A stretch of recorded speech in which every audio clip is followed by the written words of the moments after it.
केंद्रीय संरक्षण मंत्री राजनाथ सिंग हांणी बिरेस्तारा आसामांतल्या दिनजान लष्करी केंद्राक भेट दिवन LACच्या मुळाव्या साधन सुविधांची उदरगत आनी क्षमतेच्या विकासाचो नियाळ घेतलो। ह्या वेळार जवानांनी बॉर्डर सिनेमाचे संदेश से आते हैं हे गीत गायलें। केंद्रीय मंत्र्यान जवानांच्या प्रतिभेची तोखणाय केली आनी राष्ट्रा खातीर दिल्ल्या त्यागाचोय उल्लेख केलो।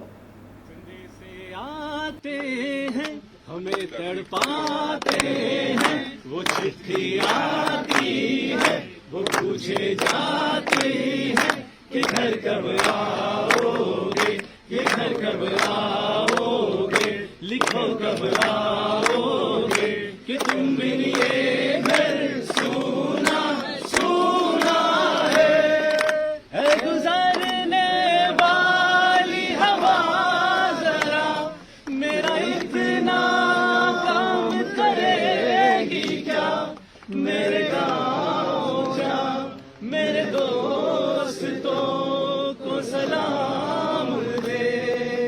मेरे गाँव में है जो वो गली जहाँ रहती है मेरी दिलरुबा, उसे मेरे नाम का जाम दे, उसे मेरे प्यार का जाम दे।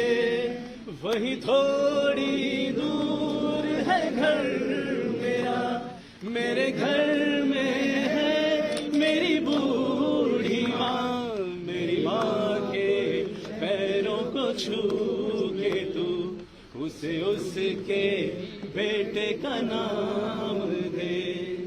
मैं वापस आऊंगा, मैं वापस आऊंगा फिर अपने गाँव में, पेड़ की छाओं में, कि माँ के पीपल से, गाँव के पीपल से किया है वादा वो मैं निभाऊंगा।